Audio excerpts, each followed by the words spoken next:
Hunter and Aidan, everybody. Let them hear it. Good stuff. I'm going to put this over here. Hi, I'm your host, Joe Eames. 10-minute warning, and I'm just going to do the house rules now, so when the show starts, we could just go straight into vibes. Hey, guys. So, yeah, if you haven't been here before, bathroom is upstairs. You could walk through these stairs, through the green room, quote-unquote. Go upstairs, take a right, bathroom's on your left. If you're upstairs, I know it's like, oh, I'm not in the room anymore. If you're stomping around, if you're talking, we can still hear you. It's kind of an old house, so just always act as if you're in this room. Standard live performance stuff, silence your phones. Don't heckle or whatever. We've done this show like 20 times. We've never had an asshole, so don't be the first asshole. And if you have any questions, again, I'm Joe. Nathan's in the back. Give it up for Nathan while you're in his house. And yeah, we got a fucking awesome lineup for you guys. It's going to be super fun. We appreciate all of you coming out. So we're going to get started in like just under 10 minutes. The way the show starts, because if you were at like a comedy club, like someone would come over like a loudspeaker and be like, give it up for your host, James. We're in a basement. So what's going to happen is we're going to kill the house lights. Hunter and Aidan are going to go in the back. We're going to kill the lights in the back, and we start every show with a different song to get the vibes up. So trust me, you'll know. And it's a very like participatory song this month. So get into it. Just have fun, and that way the vibes are through the basement roof. And that's how we start the show. Sound good? Okay, Hunter and Aidan are going to keep things going, and I'll see you guys in 10 minutes. Thank you.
welcome to the Humble Jungle, everybody. There's no audio going, that's fine. Welcome to the Humble Jungle, everyone. How are we feeling tonight? Nathan, how does that sound in the back? We good? We good? Let me turn off the YMCA real quick, and then we can get going. Hey, everyone, welcome to the Humble Jungle. I'm your host, as always, Joe Eames. Thanks so much for coming out tonight. Make some noise if you've been at the Humble Jungle before. We love you. We love you. Welcome back. Thank you. Make some noise if this is your first time at the Humble Jungle. Hell yeah, dude. Welcome. We went over the house rules. You guys are good. Thanks for coming. And yeah, laugh and we'll have fun. While we're doing like the crowd participation thing, make some noise if you were at Pride this weekend. All right. Now make some noise if you're going to heaven. That's right. I don't what an insane way to start a show. This isn't a comedy show. I'm actually an evangelical Baptist. I'm here to save all of you. No, I don't actually feel that way, but it is fun to think like that sometimes. Like, part of me today thought that, like, God watched the Pride Parade and was like, send the smoke that way. Enough of that. They're getting too bold. All right, so open homophobic at the Pride show, check. No, I do like Pride because it makes you look at everything through like a kind of rainbow-tinted lens sort of thing. Like I was walking down the street like 2 days ago, yeah, Sunday, the day of the parade, and I saw like a random beach ball just float across the street. It was like a tumbleweed in an old Western, just an unaccompanied beach ball. And I was like, what the hell is it? And I was like, oh yeah, Pride.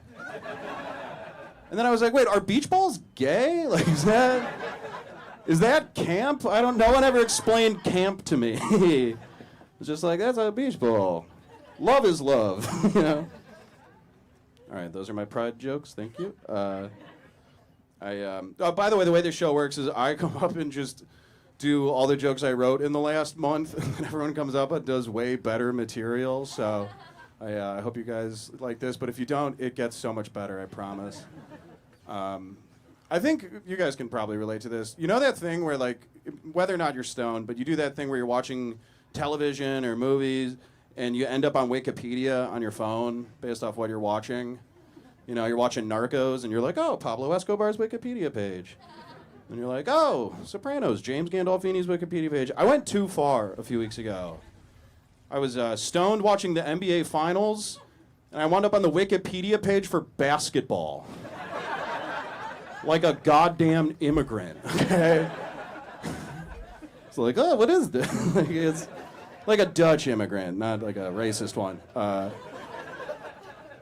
It's so stupid. I've watched 8,000 basketball games, but I got stoned enough to be like, we need to go deeper. You know, my friend I was watching with, he's like, dude, Nikola Jokic has 28, 17, and 4. I'm like, that's cool. Did you know they originally used peach baskets? And that's why it's called basketball. So I'm getting sober. This is interesting. Maybe it is. What do you tip? You're sorry to pick on the front row. I promise people won't be mean to you. But like, if you're at a restaurant, what's your like typical go-to tip amount? 25%. Boomer, possible, or no, I'm sorry. Millennial, possible Zoomer. There's no boomers here, right? You fuckers tip like 12%. Like, millennials are like, I tip 25% and I agree to take custody of their kid if anything happens to them. Boomers are like, I don't really tip. I prefer a firm handshake and financial advice. I was talking to a friend one time and I was like, what do you tip? And he was, you know, him and I both worked in the service industry forever, so I figured like he would be an over tipper like myself. And he's like, what I do is I tip 25%, but if the service is terrible, I still tip 20%. But then on the ticket, on the receipt, I write all the things that they did wrong. Have you ever heard someone say something and you're like, oh, you had a rolling backpack in high school? Like, it's like, when I say friend, loose, like a person I know regretfully, and was like so smug about it, was just like, oh, what I do to make the world better is I tell people what they do wrong. I'm like, you were walking into high school like it was fucking O'Hare. Just ready to take on TSA. Fuck those guys, dude. I was watching a documentary about Drew Barrymore. Pretty cool guy. And in the documentary, Drew Barrymore said that she did cocaine for the first time when she was 9 years old. I'm not a fan of telling women what they can or can't do, but that's too young. I'm sorry. It's too young. But here's the thing. That's not a solo act. Okay? She didn't do that by herself. People were involved. Which means someone, like, I've had some tough mornings, but I've never woken up like, I gave coke to a 9-year-old. What do you mean it was the girl from E.T.?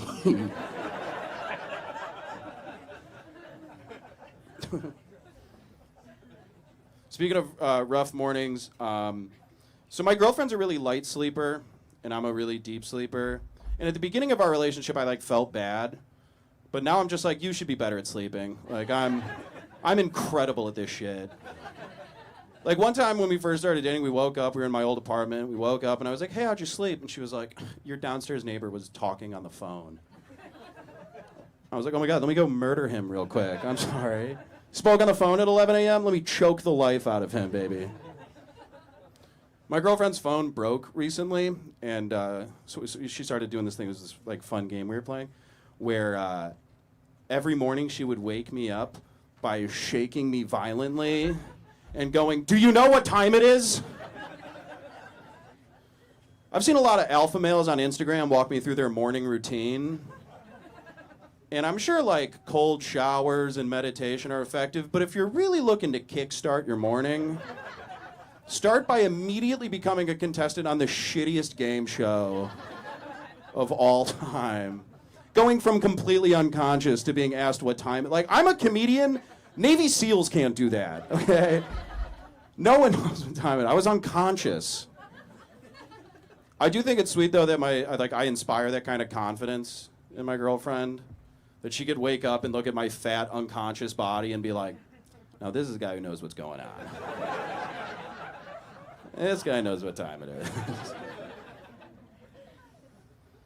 I don't know if you guys saw, since the last time you were all here, and obviously we got some newcomers, but since the last time we were here, the Chicago Reader came out with their Best of issue, Best of Chicago 2022 issue.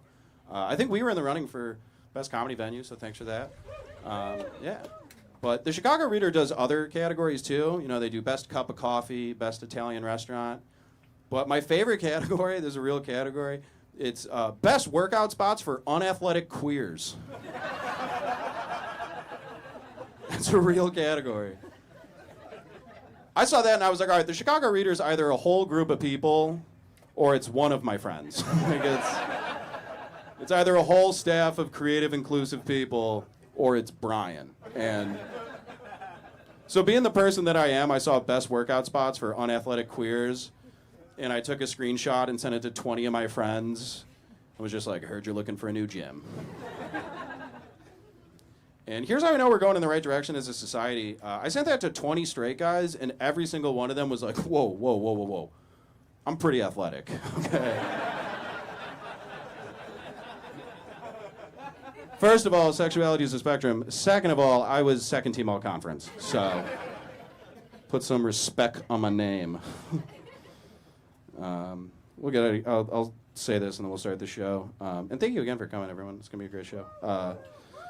I was watching TV with my girlfriend recently, and Dwayne "The Rock" Johnson appeared on the screen.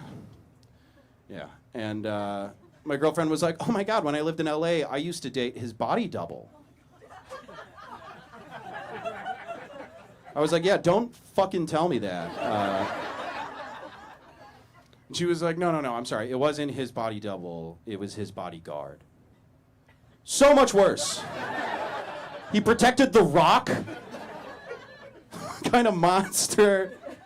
Was it you? You're like 9 feet tall. You got Victor Wembanyama in the front. Thank you for coming. This usually looks like a fucking Lumineers concert, so thank you for being here.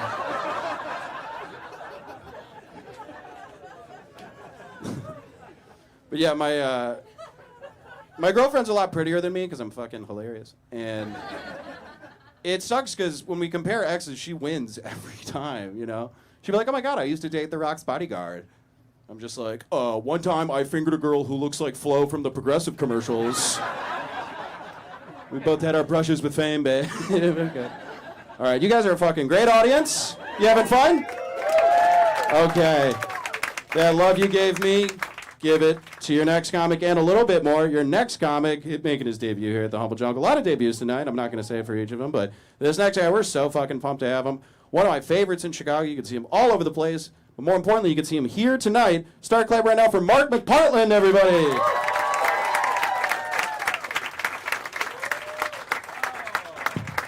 How's it going, everyone? This is cool as hell. This is the fucking hippest fire hazard I've ever been in. This is sick as hell. There's a lot of banjo stores are going to go out of business if a fire goes here. This is not... it's good to be here. I'm not originally from Chicago, and one thing I've noticed, I don't know if you guys, if this checks out, this could be completely false advice, but what I've noticed is that, like, you can't ask anyone that's been in the city for too long for advice about Chicago. I don't know why that is. I think it's 20 years. I don't know what the actual, like, it's just, their advice is too mystic. It's too, they talk in riddles or something. Like, when I first got here, I was in this dive bar and asked this guy, I was like, what's something I should know about Chicago? Like, what should I know? And this guy's like, here's what you got to know about Chicago. You may love her, she'll never be your wife. And I was like, what does that mean? I need to know where the train is. I don't have time for riddles right now. I'm on the go. I can't. Oh, man. I stopped going to dive bars. I got sober. Forced applause. Thank you. No, it's fine. Dead quiet. That's good. They got free drinks in the back. I can slip up, all right? We can make it. Welcome to the jungle, baby. We can go. No, I also quit smoking weed. See? Doesn't get the same thing, doesn't it? When you say you quit drinking, people are like, oh, good for you. And when you say, like, I stopped smoking weed, people are like, bitch. Like, it doesn't have... I stopped smoking because I started getting panic attacks. I know, it's the worst. It's the worst reason to stop smoking, because every time you want to smoke this weed, it's like, I can't. Last time I smoked weed, I looked up an audiobook on how to breathe, and now I can't do that anymore. Like, every time I smoke weed now, I turn into, like, a guy on the news. Like, you ever seen, like, WGN or something, where there's, like, a field reporter, and the guy in the, like, they didn't tell him they were going to cut to him that quickly. He didn't get the message from the van. That's me every time I smoke weed. Or I take one hit and I'm just like, yes, hi, haha, yes. Yes. Yes, indeed. We are here live asking everyone if they hate me. This has been good. Thank you. Back to you. I'm going to go listen to Tame Impala and be sad. Mark out. This is fun. This is good. No, but I quit drinking, and I noticed one of the funnest things I noticed is that, like, okay, so I have this, like, bank app, Bank of America, not to brag. But they have a thing. Have you guys ever gone on one of those things? And they categorize your spending. Like, they tell you what spending categories. Don't ever do that if you want to, like, not get depressed. But, so, like, if you spend money on this, like, you spend a certain amount of money on entertainment. If you go to the movies, it'll categorize as that. It'll say, like, you spend a certain amount of money on gasoline or something like that. For some reason, the liquor store that was closest to my apartment, they had that registered as fine dining. So, during the darkest year of my life, Bank of America thought I was crushing it. They were like, holy shit, McPartland's going out for 1 a.m. steaks again. This is incredible. This guy must have business partners in Tokyo. This is insane. Then he went and got $20. That must be to tip the sommelier. This guy's on another level right now. That was at the old spot. I live in Boys Town now. Thank you. Hold your applause. I do. Do you guys know they're trying to change the name?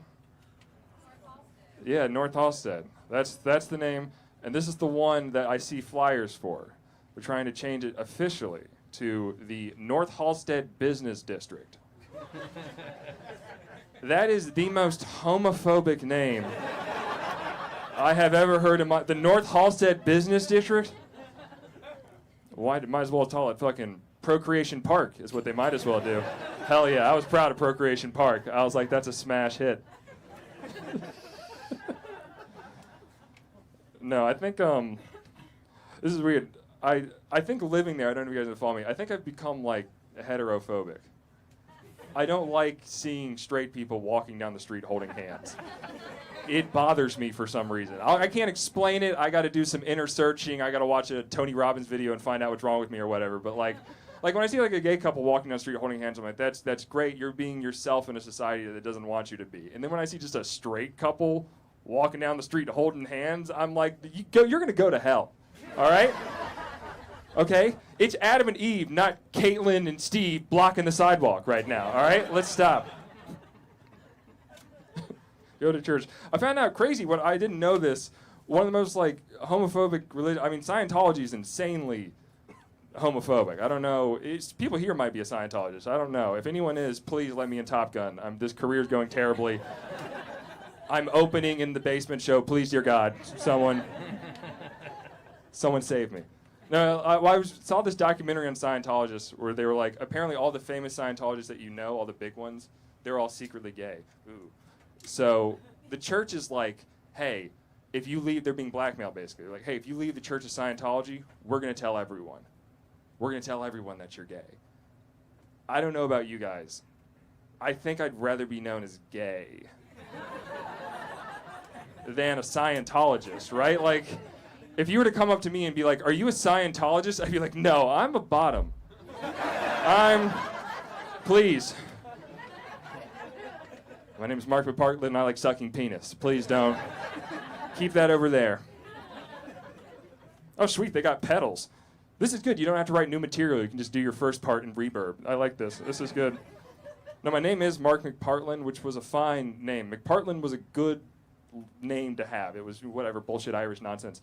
But Partland now is not. Ever since 2018, certain shootings have made it not. My last name is basically Mark McColumbine.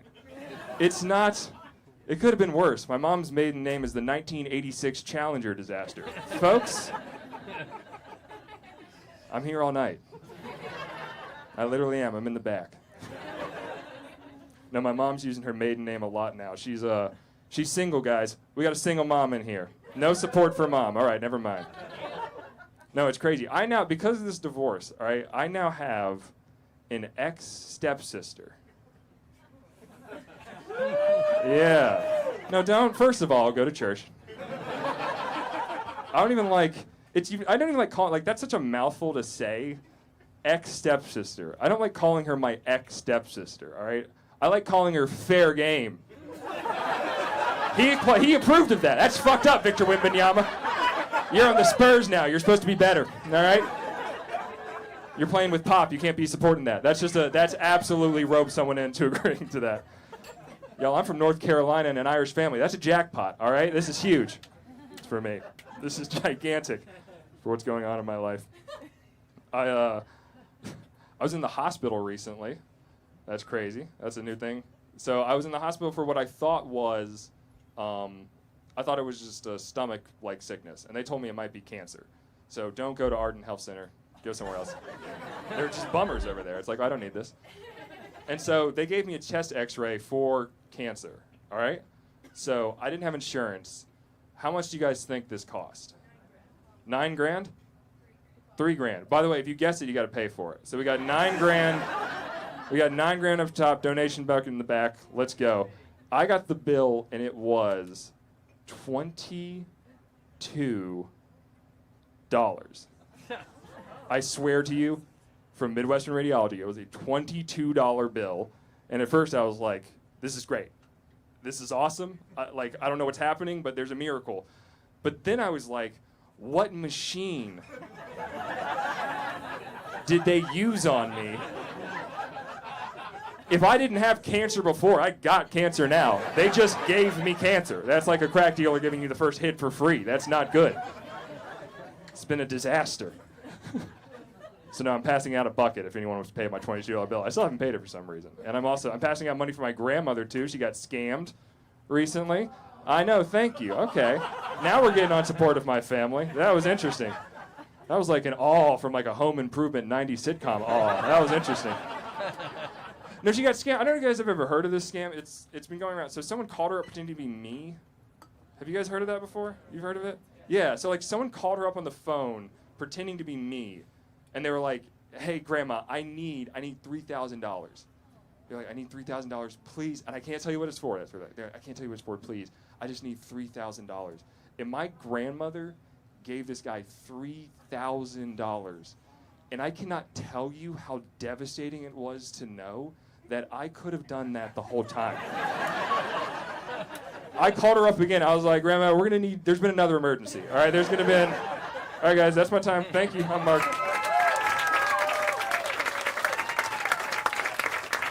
Mark McPartland, everybody, let him hear it. You guys are such a sweet crowd. That was Mark nailed that. That was straight out of a sitcom. That was one of those things where I was like, there are a lot of white women here. He said my grandma got scammed, and it was like, no. That was so sweet. You guys are a great audience, and how fucking funny is Mark McPartland, everybody? Let him hear it one more time. Your next comic, another favorite of mine. They're all my favorites, but this one, an absolute favorite. I asked him how he wanted me to bring him up, and he told me to call him a homophobic slur, and I'm not going to do that, but I am going to call him by his name. He's very funny. Start clapping right now for Riley Cosgrove, everybody. I thought this was Pride Month, asshole. If I want a slur to be brought up on stage, you can do it, or you can call my father.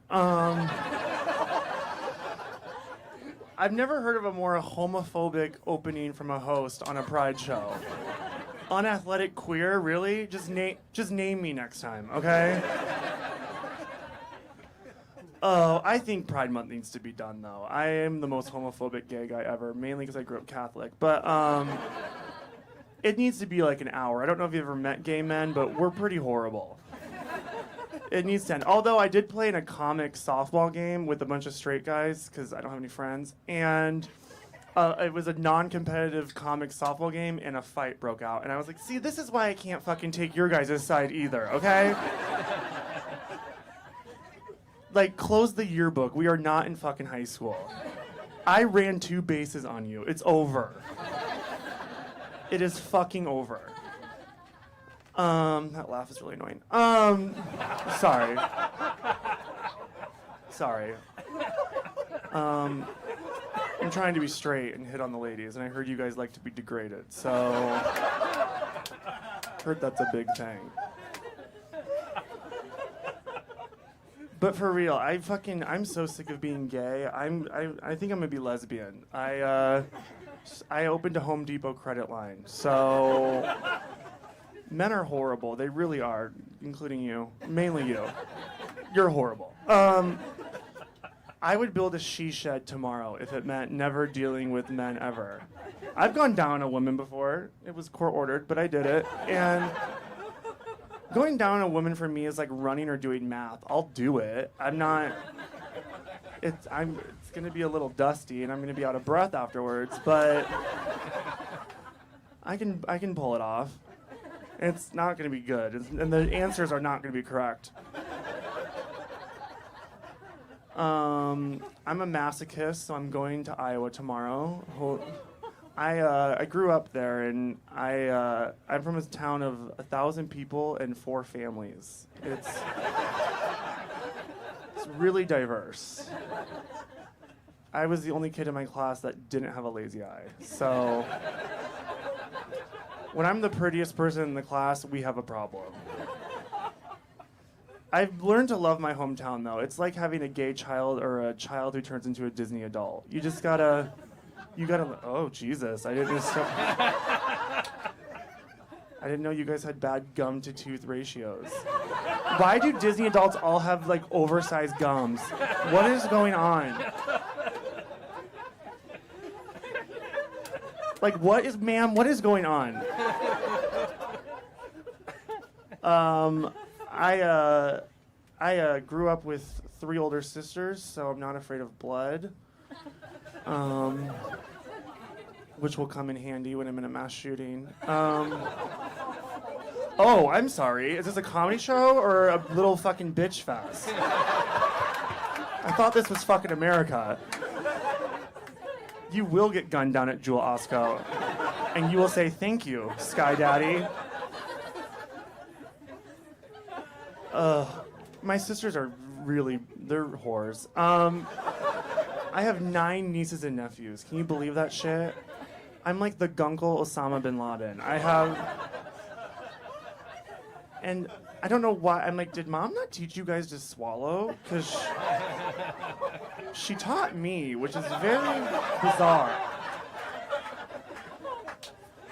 I mean, she did name me Riley, which is Gaelic for bottom, so she knew something was going down.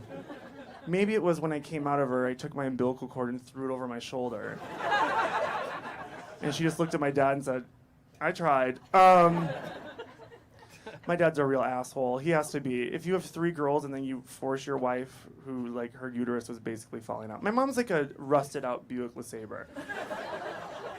And then she gave birth to this pile of faggotry. And I don't know what my dad did, but to really want to have another baby and want a son and get this, I think I actually do believe in God. I think God is real, everyone, because that's some funny fucking shit. He is such a fucking asshole. Or an attorney, either or. I grew up Catholic and no one touched me, and I'm pretty pissed about it because it was available. It was there. Like, have you seen my ass? Okay. I went to, one of my great uncles was a priest, homosexual, and, sorry, I had to clear my throat. And there were so many old white men there. I was like, is this a funeral for a priest or an estate sale for a wealthy woman? I really don't know. By the way, Catholic Mass, I know I'm with straight people, so you guys probably believe in God because you're stupid. Catholic Mass is the gayest thing ever. There's an old queen who's leading the thing, and beautiful, like purple, like a thing from Chico's or something. And then I have to get on my knees. I'm like, wait a second. Wait a minute. I went to a state school, okay? I know what happens, and I better be getting more than a Eucharist.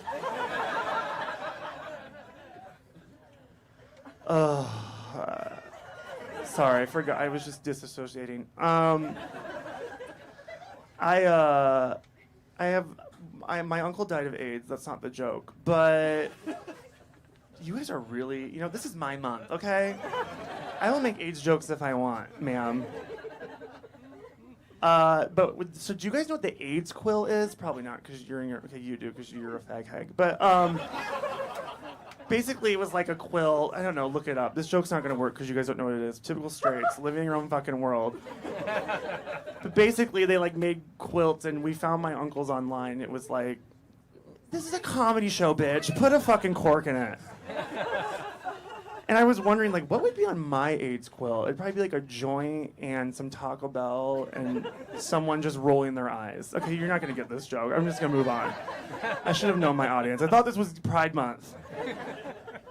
But looking at this room, it's White Pride Month. Jesus.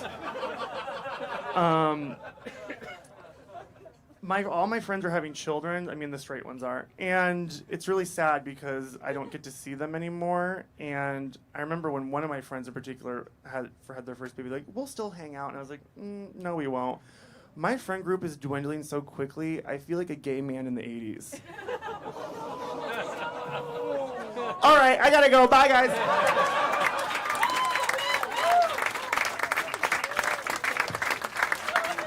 Riley Cosgrove, everybody, let him hear it. So I owe Riley an apology, not for like the normal stuff, but I just realized this now while Riley was on stage.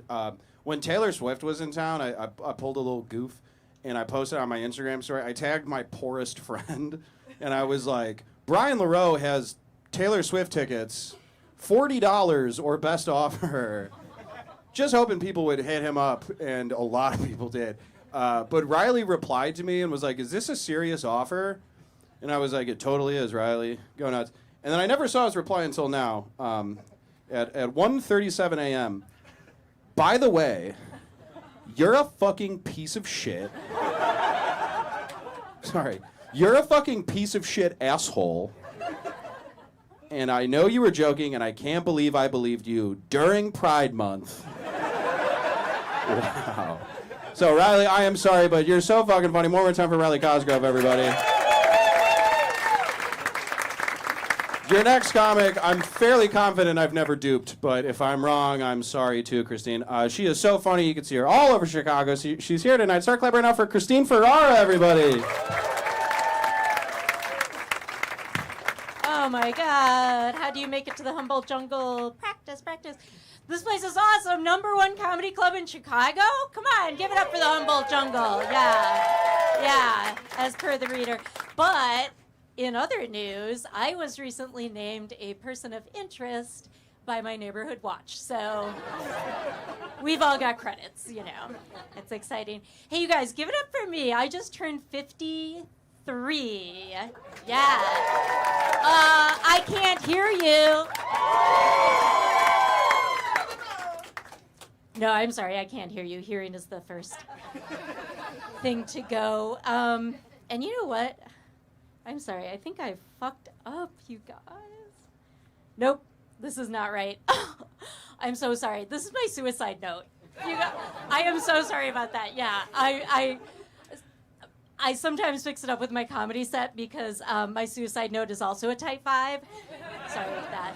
I'm just going to go with it. I'm sorry, you guys. I am in sort of a weird headspace right now because I just absolutely bombed an audition for The Real Housewives of Gary on Indiana public access television. And that's a hard no from them. Turns out there is such a thing as too fierce, so did not get the memo on that. But I think I'm pretty sure that I'm the oldest one in this room. You guys look very like young and hip. So let me.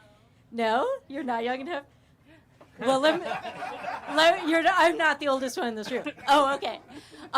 Let me ask you a question. I am really bad at social media, so let me ask you a social media question. Is this a good social media handle for a middle-aged lady at Worldwide Cobwebs all up in my pussy? Yes? Yeah? Keep it? No? He's on the fence. I got some no's over there. Yeah? No? Okay. Thank you. I am just terrible at social media. I only ever use it to brand my lifestyle and monetize my friendships. And that's it, you know? Like, I'm not a diagnosed narcissist. Not yet diagnosed. So, yeah, I actually moved to Chicago right before the pandemic. I have to say my favorite thing so far has got to be the restaurants, right? Yeah? World class, these restaurants. Today, I went to this very hip, very chic bistro downtown. It's a Brazilian, Celtic, kosher Tex-Mex, but like Southern style. North Korean vegan taqueria. Yeah, it's amazing. They call it farm to table, but it's actually barn to toilet. So, yeah, you gotta go. I love Chicago, I guess. I not to brag, but I have a 0-bedroom open concept loft on the Gold Coast of Berwyn, which is actually Roosevelt Road. So I don't know if you've ever been to Berwyn. Best way to describe it is if Stanley Kubrick opened a vape shop. That's kind of the vibe. It's dark, it's dystopian. You get the idea. But I like to tell people that I live in the financial district because I live above a check cashing place. Yeah. And I'm just like you guys. Like, all my money is tied up in Bitcoin, right? Absolutely. But I like to keep tabs on the boys down on Wall Street. So this is what I'll do. Every once in a while, I'll just open my window and yell, buy, sell, to whoever's buying scratch-offs down there. So that's pretty awesome. And by the way, the apartment did come with a free, gently used spatula.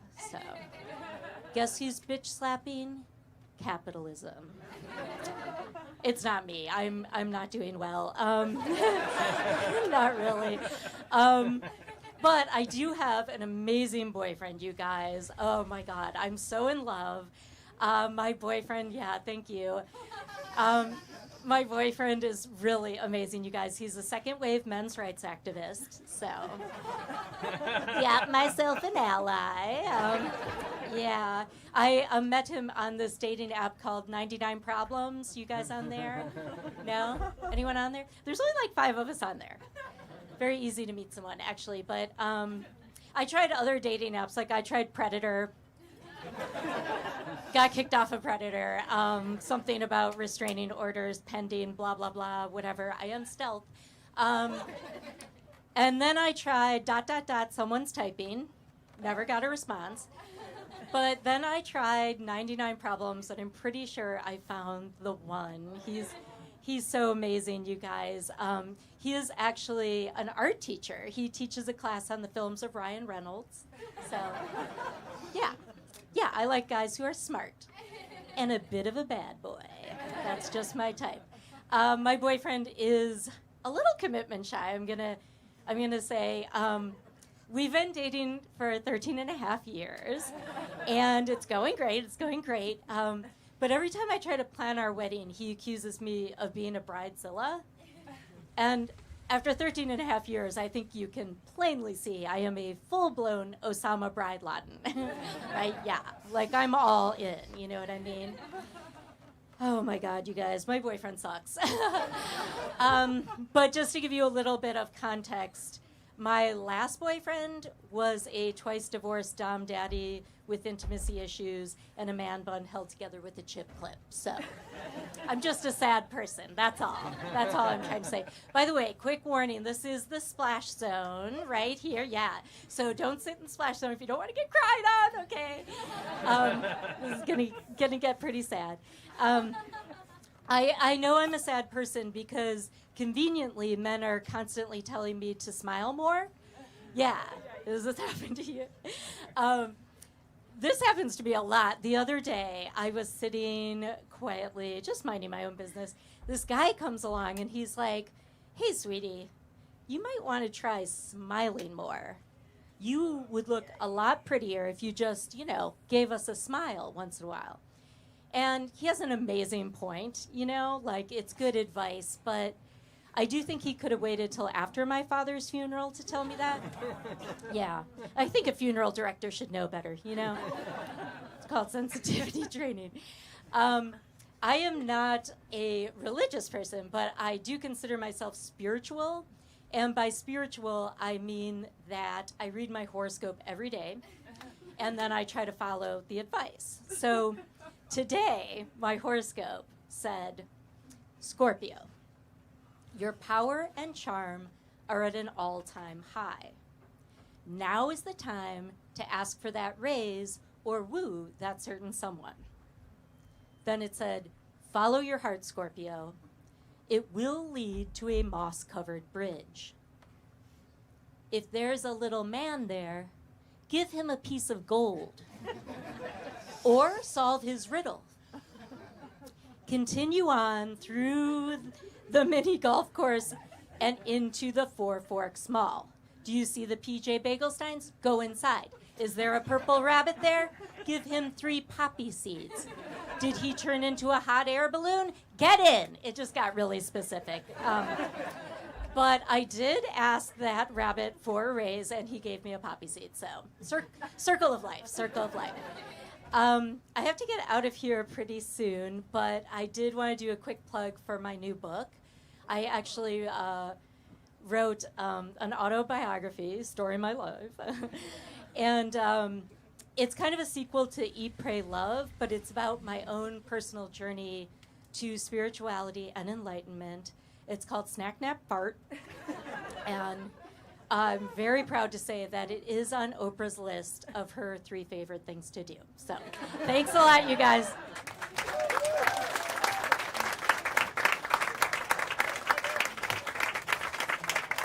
Stepped on your shoes.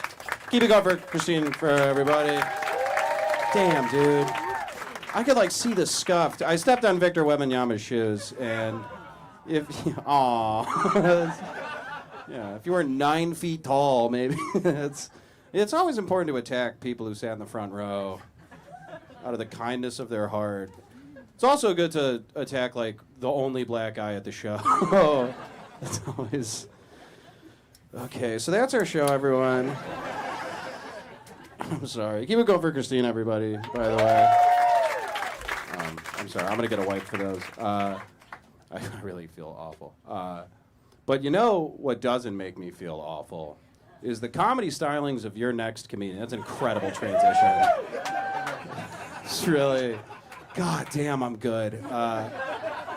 No, your next comic he's a favorite of the room. We've had him here before, and we'll have him here again. He's so goddamn funny. He's a contributor for The Onion, and he runs one of my favorite shows in Chicago. My Best Friend is Black. I think it's every other Thursday. My bad, Mike. But it's one of the best shows in Chicago. He's one of the best in Chicago. Start clapping right now for Mike Atcherson, everybody.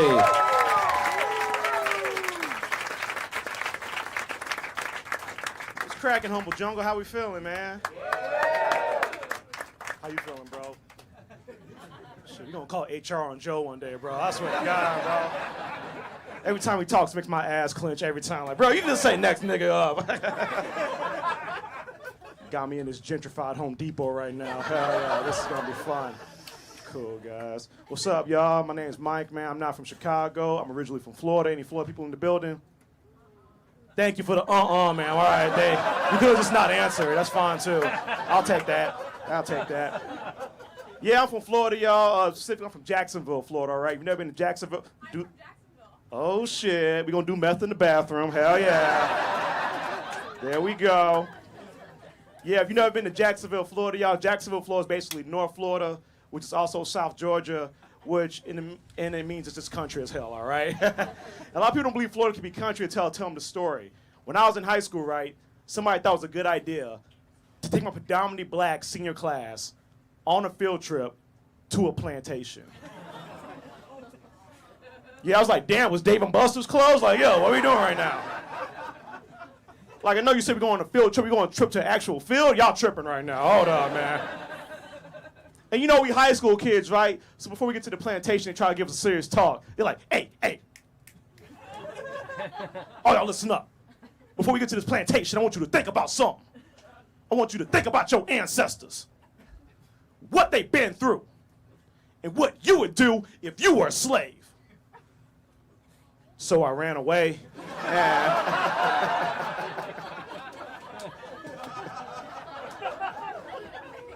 I took the Underground Railroad all in my grandmama's house, boy. I was in there like, uh-oh.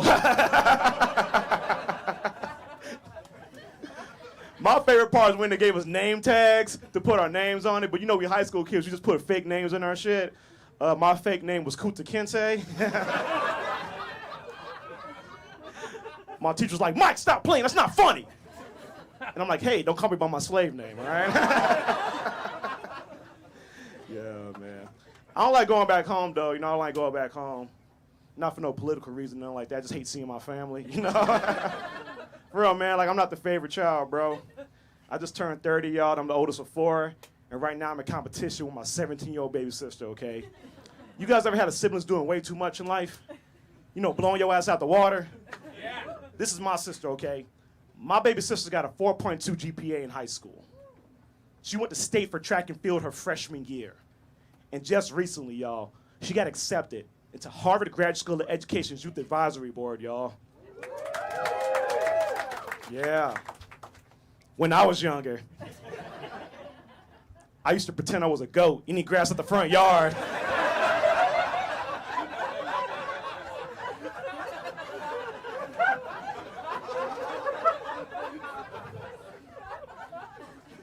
My daddy was mad as hell, too, boy. I remember one day I was eating grass up front.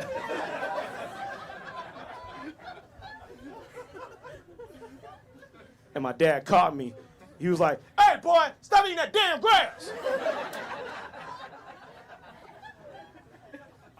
And I looked him straight in his eyes and I said, man.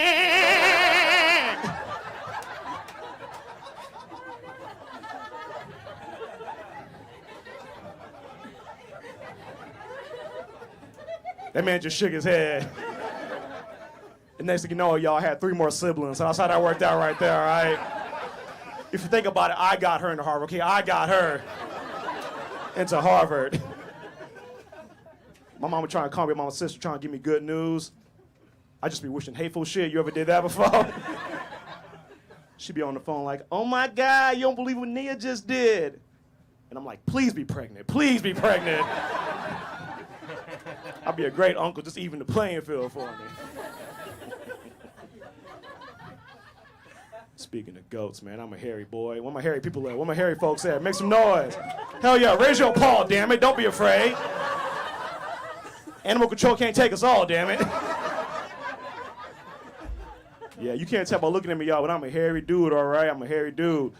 I used to be insecure growing up about being hairy, but the older I got, the more I learned to love and accept my body. You know, because there's some benefits to being hairy, okay? Best thing about being hairy, y'all, I can grow a beard, right? Mm-hmm. Worst part, beard's on my ass, so.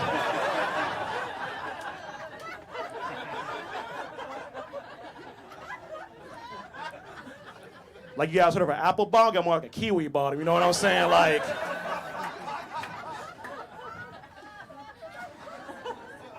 it's brown, it's furry. You see it for the first time, you don't know how to eat it, you know, like. Do I peel it? Do I slice how I get in this thing right now? I need an antioxidant. I ain't gonna lie though, man, it was hard growing up being black and hairy, man. It was hard. Because throughout my whole life, man, I used to get like the most random questions, okay? I remember one time I was changing my high school locker room, and this dude ran up on me. And he said, hey, yo, Mike, why's your ass so hairy? And you black. And I was so shocked, y'all, I didn't know what to say. I was like, I don't know. But that's a weird question. Coach? We got a game in an hour. What are we doing right now? Yeah, man, life's going cool, man. I'm dating somebody right now. I gotta find someone who likes this hairy ass. That's great, man. I've been dating someone for about 3 years, and like, I love dating, man. My favorite thing about dating is like watching my single friends trying to date, though. No, don't that always be funny as hell? Cause like if you ever talk to your single friends, they always complaining about dating. Like, oh, I can't find my type. I got a friend named Jasmine right now. That's a big complaint. She can't find her type, so I'm trying to help her out. I'm like, hey, yo, Jasmine, like I know you're struggling. What you look for in a man? She said, Mike, I want a man with a proper face tattoo. I know, right? Weird as hell. So I put it onto this dating website. It's called cookcountysheriff.org. And like, ooh, girl, you got everything you looking for right here. Is that a cross on his face? Ooh, girl, he religious. Hell yeah. As soon as he get out, we'll go to church. Yeah, man, one fun fact about me, y'all, I always date women who have way more interesting jobs than me. For example, my girlfriend right now, she's a press secretary to a U.S. senator. The girl before her did porn. Yeah, and I'm looking at some of y'all eyes right now, you judge me. You're like, oh my God, Mike, how'd you do that? That's so damn disgusting. Your girlfriend works for the government? Ew, nigga. Yeah, man, dating a girl who did porn was hard, bro. Because, like, you want to know the hardest thing about dating a girl who does porn is telling your parents you date a girl that does porn. Tough conversation to have, man. Because when you date somebody new, your parents want to know what they do for a living. That's always the first question. I go home for the holidays, I'm in the kitchen, my mom makes a beeline towards me. Psh! She's like, ooh, little Mike. Heard you got a new girlfriend. What she do for work? And I'm like, oh, mama, why tell you when I can show you, you know? And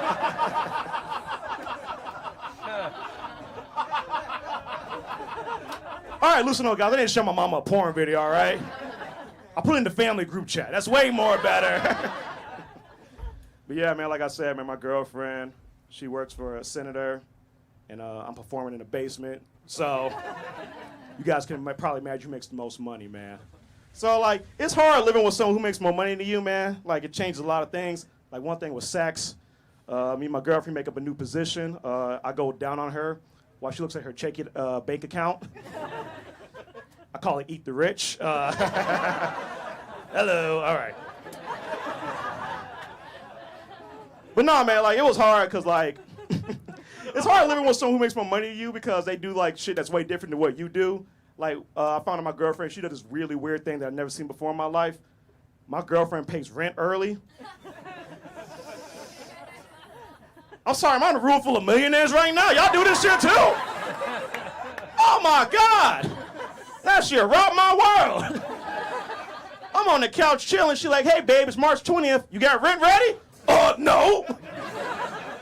She like, oh, that's cool. I'll pay my half now. You can pay your half later. Hell no. You know Craig's gonna look to the landlord. You pay your half March 20th. Did I pay my half April 30th, nigga? Like, yo, man, I pay rent late as hell, like sometimes, bro. Sometimes to the point that my landlord started threatening me, you know? I remember one time I paid rent so late, my landlord sent me a Venmo request for $1,000, all right? Shit had 3 emojis on it. It was a house, a dollar sign, and a gun. I got my shit. I'm getting the fuck out of here, right? Anyway, it's my time, y'all. Mike Atcherson. Mike Atcherson, everybody, let him hear it. Mike, do you really pay your rent via Venmo? Yeah. The hell yeah, dude, that rocks. I had a cousin, the whole time he was in college, he paid his rent via Snap Cash.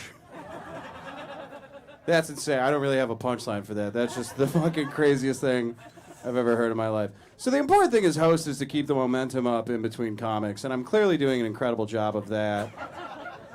But what we could do is give another hearty round of applause for the hilarious Mike Atcherson, who absolutely murdered it. So goddamn funny. Your next comic is one of my favorites. But he has a podcast, and he just told me the name of it. I'm so mad I have to say it into a fucking microphone. But he has a podcast called The Heifer and the Hog. And it is funny. It's two of the funniest people I know. But that's the worst goddamn name ever for a podcast. But you know what isn't the worst ever? Is this man's comedic stylings. He's so fucking funny. I'm so good at this. Start clap right now for Greg Kennedy, everybody.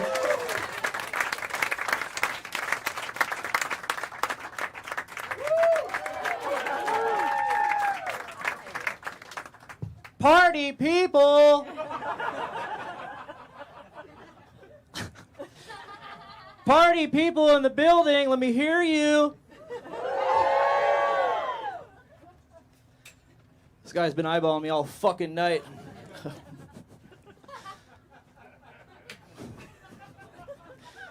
You guys are a good looking crowd, huh? Have some confidence in yourselves. Damn. Anyone in love out there?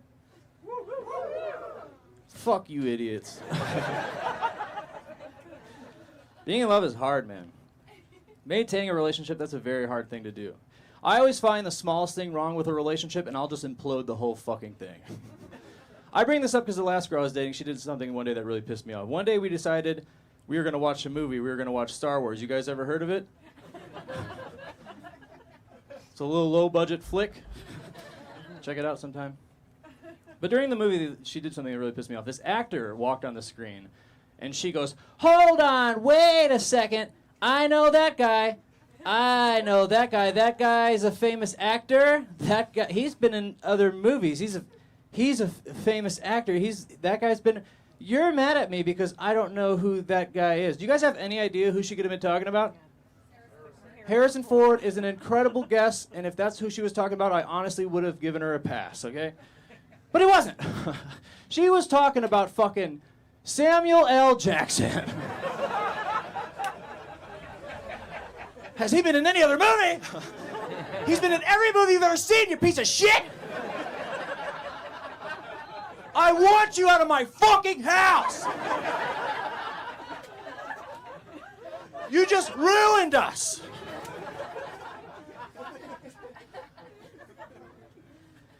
Needless to say, she gone.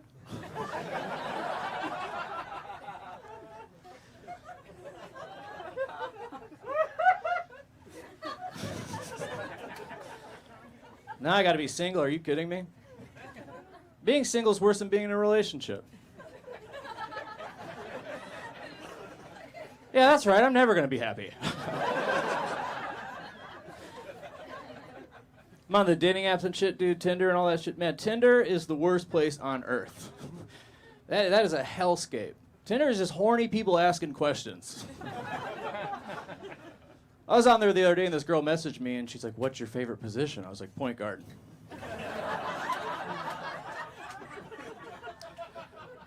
It's definitely the best. It's got the most strategy. And she was like, no, sex position. I was like, oh, male point guard.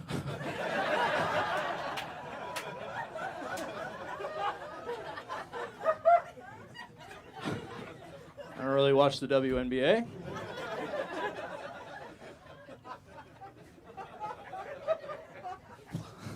She said, you're gay. And I was like, lady, I have no idea.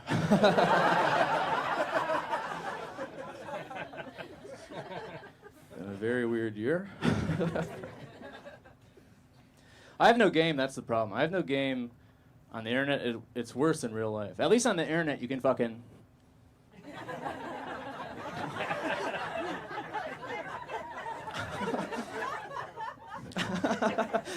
You can think of something, man. In real life, you just gotta act. Yeah. And I've been trying to put myself in situations to talk to girls more because I've been single for a while. And the other day, I was at the store, and this girl was standing in front of me in line, and she was beautiful. And my mind was like, say something to her. Go on, ruin her day. Open your fucking mouth and say something stupid. Once she hears you start talking, she's gonna love you.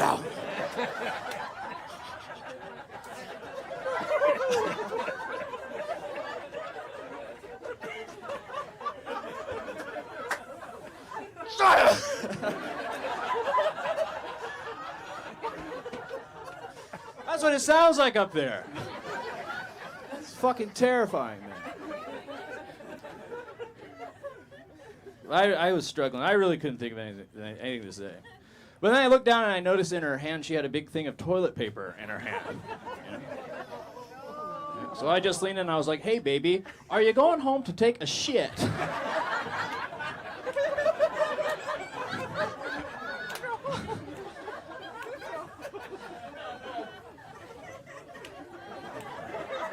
Huh? Are you? Because, you know, I shit sometimes too, baby.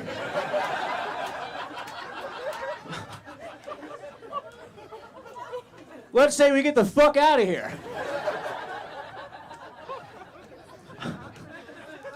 We did not exchange information.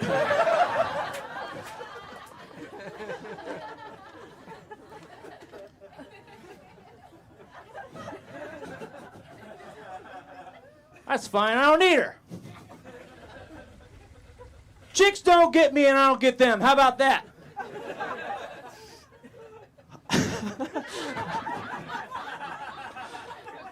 I'm done with the chickies, huh? How about that? Now, once women find out more about me, they don't want anything to do with me. I'm in my mid-30s and I work part-time. Once women hear mid-30s and part-time, they're fucking... They're done, man. They don't get it. My family does not understand my life at all. I come from a very hardworking blue-collar family. They have no idea what the fuck I'm doing at all. I go home and they're like, tell us what you do again. I'm like, I work a little bit, then I go out and I make people listen to my little jokey jokes.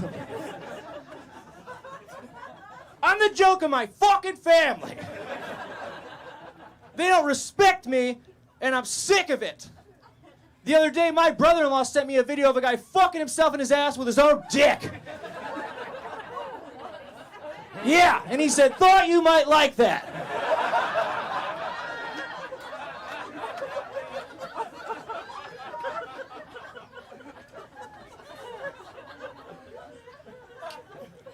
Guess what? I didn't really like it. I loved it. That shit inspired me, man.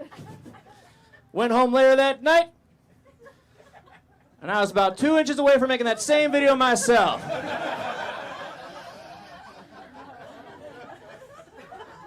If only my asshole was a little bit longer.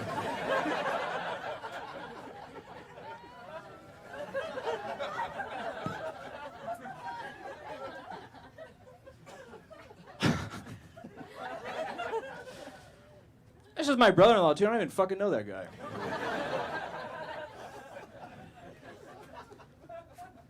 My dad still messes with me to this day, man.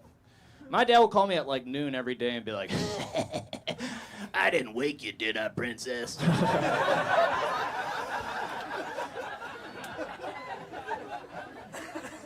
I've been up for 30 minutes, bitch. He's not even wrong either. That's what really pisses me off. Because I love to sleep in. I sleep in all the time. I fucking love it, man. I'll sleep till noon every single day, and then I have the audacity to wake up and say out loud to myself, there just ain't enough time in the day. I'll smoke weed and play video games all day and be like, when am I gonna catch a fucking break? I worked 15 fucking hours this week. I'm exhausted.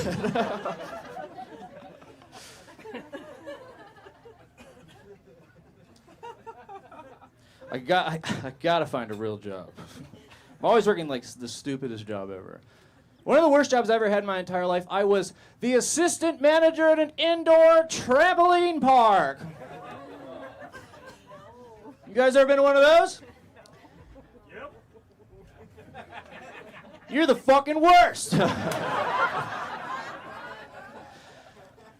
Customer service is the worst thing on earth, man. We used to play dodgeball in the park, and this one time, this angry mom was holding onto her son's wrist, real pissed off, looking for something. You never seen an angry mom?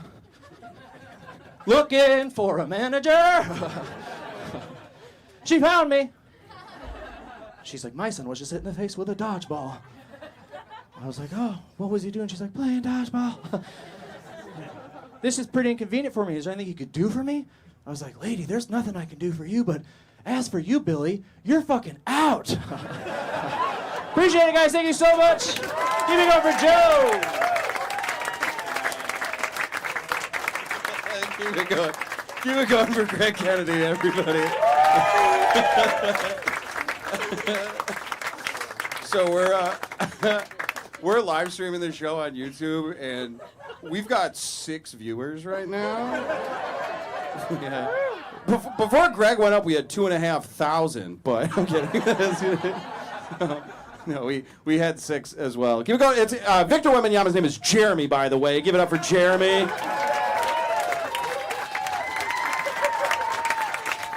Man himself. Thank you. But it's no. I don't. Maybe this is only funny. I find it so funny that like 6 people are just at home on their laptop, just watching my friend Greg Kennedy be like, my brother-in-law sent me a picture of a man fucking his own hand. What a stupid show. Oh, it's not stupid, though. It's the best show. And we love you guys. One more time for Greg Kennedy and yourselves for being such a great audience.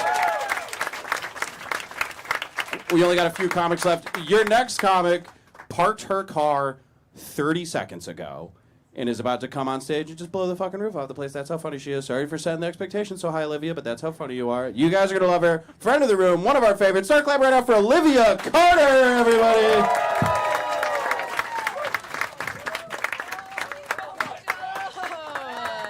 Keep it going for Joe, everybody. How is everybody? Is everybody happy? All right, very cool. I'm okay. I was thinking about all my past relationships, and most of the long-term ones have also been like long distance. And I was like, oh, what a coincidence, you know? And then my therapist was like, it's pronounced pattern. And I was like, okay, Cheryl, don't you think it's an interesting pattern that all of your patients are mentally ill? I think I have a fake therapist. I use online therapy. Clap up for doing that. Just me, all right. I think it's just a woman with internet access. like she wanted me to spend a week identifying all of my anxiety triggers, and then she canceled on me 4 weeks in a row. And I was like, okay, I'm glad one of them isn't abandonment. And then she canceled on me this last time because I guess her husband like had a seizure, and I was like, okay, those take like 30 seconds, you know. Are you sure he didn't fart? They do that, you know. I don't know. I just think as punishment, I'm just not going to tell her about the time I tried to kill myself with a bottle of probiotics. And that's just hilarious. I was like, God, this morning I tried to kill myself, but this afternoon, I took the best shit of my fucking life, you know? Like, it gets better. I'm okay. So I graduated high school in 2016. Did anyone else make some noise? No? Okay, don't let my age change how you feel about me. This is interesting. Okay, so in 2016, the top 3 porn categories were mom, stepmom, and MILF. And I remember as a kid just thinking, if I could just have a kid, I could finally lose my virginity. I could get fucked. And 2016, that's also the year Hillary was running for office. And I think there's a correlation there between that and the mommy stuff. Stick with me. Because then in 2020, when it was Trump and Biden, guess what the top porn category was? Amateur. No, it was lesbians. It's always lesbians. It was lesbians during Trump's entire presidency, and I was like, he didn't make America great, but he made it kind of awesome. Like, made it kind of cool. Okay, clap if you believe in aliens. Do you believe in aliens? Okay, I think I don't care. I don't care about it. I feel the same way about aliens that I do about crypto. Like, if you passionately believe in it, I probably think you're annoying. But if it is real, I've always supported it. I've championed it. I'm so willing to like jump ship on all of my beliefs. It's crazy. Like, if I ever ran for office, I'd have such like a wishy-washy platform. Like, it'd just be like, abortion. We gotta get him out of that lady. Guns. They work. And trans kids have finals too. And you're like, what does she believe in? What does she support? Okay, so I don't take Zumba classes because I don't really dance for the man. But I do have a friend who does because she's a whore. And I went to one of her classes with her, and I realized like the only way, like the best way to motivate millennials in a workout class is to just be like, by 2040 there will be a fight for resources. We will be out of water. Do you think you can carry 4 gallons of water on your back if you can't 5, 6, 7,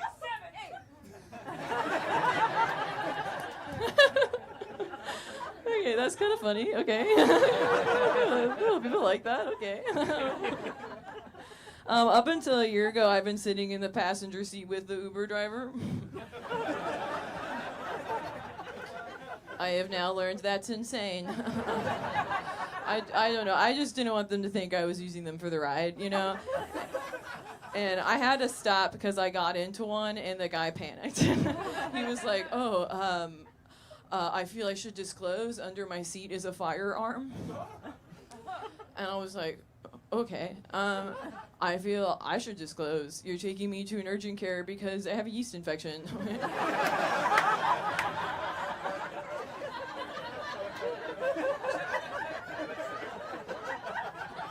Looks like we're both sitting on a secret, okay?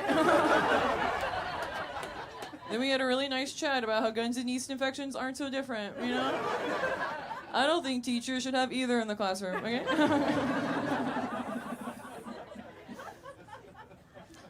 I haven't really been the same since that probiotic thing. And I was having all these weird symptoms recently, and I looked it up, and the internet was like, you have cervical cancer. And I was like, oh my God, I gotta Google the word cervical, you know? And then it said you don't get it till after menopause, and I was like, wait, I thought that was when a caterpillar became a butterfly. I don't know. And I really started to spiral, and they say when you spiral, you're supposed to think positive. So I was like, okay, let's say I do get cancer at 25. You know, how crazy would that be to get it in all my parents' health insurance? The time to get it is now. Best case scenario, I don't even have a cervical. I don't know what that is, you know? And I went to this doctor, and she ordered me a vaginal ultrasound, I think to find out if the cancer was like a boy or a girl. I don't know. Has anyone here ever had a vaginal ultrasound? Make some noise. Okay, did they dim the lights for you guys, too? Okay, that felt rude. I was like, look at it! Look at it! And then I was like, this is irrational, right? I'm probably fine. And she was like, I don't know, even virgins get cancer. And I was like, oh, what is that, Corinthians? And that's beautiful. And, it turns out I didn't have cancer. I was just constipated. And I was like, you got that, like, from my vagina? Like, is the vagina just like a seashell that you can listen to? And, like, on the other end of it, you can hear your asshole? And mine was just like, She was like, you should probably take some probiotics. And I was like, don't worry, I will be killing myself. Okay, I'd like to do one more, then I'm gonna leave. She came, she left. Okay, so I recently hooked up with a musician. Are there any musicians here? Make some noise, make some noise. Anyone play? Was that a bird? Who did that? Who hooed? Who hooed? Do it again. Who hooed? Do you guys do you feel it? Where is it coming from? Do it again. I'll find you. Is it Greg? Oh, fuck you guys. Fuck you guys. I thought it was an audience member. No one here plays an instrument? All right. I mean, I don't know if my guy counts. He played the harmonica. I don't know if that's real. I could tell because he ate me out like.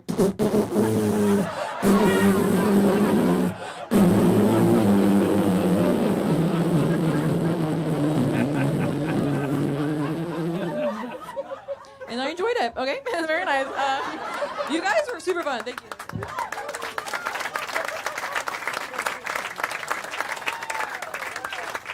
Olivia Carter, everybody, let her hear it. All right. My job as host is to keep the momentum up in between comics. You guys are making my life so fucking easy. You're an incredible audience. Your next comic is an incredible comic. He's in town all the way from Denver, Colorado, and he is so goddamn funny. A good friend. We're really excited to have him in the room. Start clapping right now, everybody. Start clapping right now for Alec Flynn, everybody. Wow, what a cool basement, dude. This place rules. I've had a strange week. The weird friend in my group just got a new girlfriend, and she's like way out of his league. Like suspiciously out of his league. But she says that he has big golden retriever energy. Have you guys heard that? Big golden retriever energy? I don't know, that's kind of fun. That's cute. I'm gonna start saying that. Big golden retriever energy. Yeah, we were all calling it mild autism, so.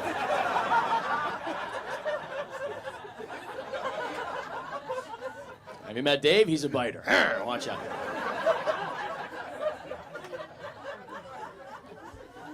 Good guy, though. Great guy. You know, not like I'm going to stop hanging out with him. I'm 26. I can't make any more guy friends. That's about it. I've reached my cap. What am I going to do? Just approach some random guy at the bar? What's up, dude? It's a really cool Bulls hat. Do you want to talk?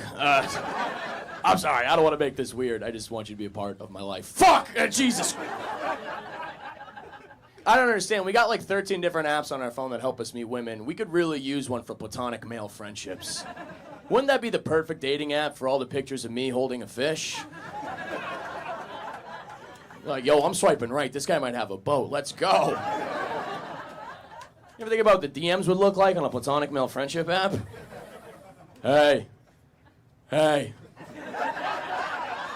Chat ended. That's it. I'm inviting this guy to my wedding, dude. Let's go. And it's tough because at this point, I'm also like, I don't have any more spots left on the roster, really. You know, because guys, we don't kick anybody out of our friend groups. You know, you could be the most toxic person I've known my entire life. You say like 3 funny things every time we hang out. I'm always texting you to come over for the pregame. That's kind of how it goes. And ladies, you have to put up with this. You know, you'll be nudging your man at the party like, Derek needs to leave right now. And he turns back to you like, babe, look, I know he just punched your TV. Hear me out. Wait till he does the Borat voice. I'm telling you.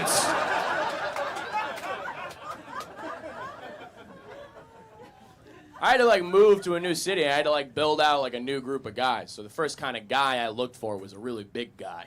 Like it was someone with like haunches, you know? Like someone you can name like Big Rig or Bubba, one of those. Because I'm a short and loud guy, and I truly believe that every donkey needs a Shrek. It's just conducive to my lifestyle. I'm out at the bar chirping people like, hey, buddy, your girlfriend looks like a thumb, all right? My friend thinks so, too. And he picks me up, puts me in the baby chest carrier, and we can just wailing away. My legs dangle, but it's fun. You need a rich friend, too. You need a member of the Lucky Sperm Club. Very important, okay? Like, you need someone who's going to put their card down for the vacation rental, but then also charge you on Venmo for everything that happens during the trip. I'm telling you, if a guy with a Patagonia vest says, this round's on me, he's going to, like, 2% Venmo charge you for everything that happens. Don't we hate those friends, the guys where it's just, like, every little thing they're coming after you? Shared pizza together, late-night Ubers. It's like, I thought you were just being a good guy, okay? Now you're coming after me like the IRS, and I got to talk to you like you're my H&R Block guy. And I usually just got to go, dude, you know I don't have it, okay? What is this? And, like, look, I'm all about financial independence for 2023, all right? Declining petty Venmo charges is where it starts. I'm serious. Hey, we got to get on this. $7.65 for the shared Uber, declined, all right? $2.25 for gas money, declined, all right? $200 for the shared vacation rental, I slept on the floor, declined, not gonna happen. Spent the past 5 months this year working as a teacher, and I shouldn't have been, really, I shouldn't have been there. But I told my friends, when you really find out how your friends feel about you when you tell them that you're teaching, because they'll just say things to your face like, wow, they must really need people, huh? Like, yeah, dude, there's a shortage of heroes right now, actually. It's always your buddies that work in tech sales or something, and it's like, dude, like, I would never say that to you about your job. I'd never go, wow, they must really need a washed-up D3 athlete with a coke problem, huh? I did my best for those kids. I tried. It's hard. Not easy, okay? I'll be honest. I did a whole lesson on apostrophes one day. I think the whole thing was wrong, okay? They were asking me questions like, how do I know if it's possessive? I'm like, sound it out, dude. I don't know what to tell you. I don't know what It's crazy. I was a sub before I came full-time, and as a sub, all you got to do is just kind of throw on a movie, but then you just watch the first half of that movie like 6 times in a row.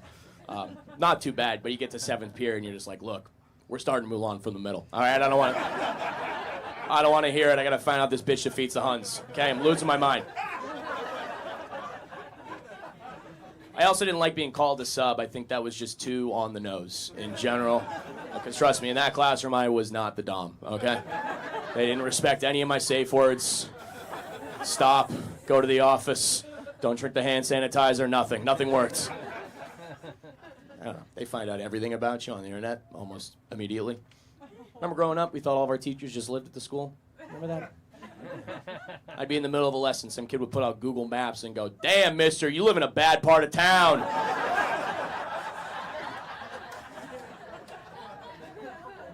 I had another student of mine comment on a picture of me doing stand-up on Instagram, and he said, your ass. I'm like, Eric, this needs an apostrophe, dude. Come on.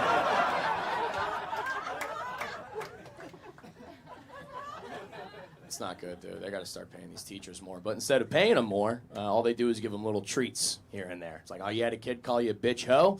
That sucks, but we do have pizza in the teacher's lounge, if that'll work for you. I'm now conditioned to think that anytime something traumatic happens to me, I'm going to get a free lunch. We had a guy on our staff get arrested for underage sex with a minor, and my first thought was, they fucking better get us Cold Stone, dude. That is fucked up. They didn't. I've been trying to get out there, very, like date a little bit. I'm feeling very hetero-pessimistic about it. I know it's Pride Month. I'm a straight. Any other straighties? Straighties? Woo! Ah! All right. I'm trying to make that like a thing. You see, and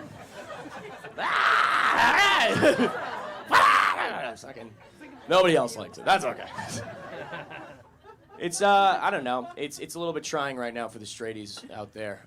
I feel like on social media isn't helping too much. Because anytime I open up my social media feed, I'm just hit with dating advice I didn't ask for.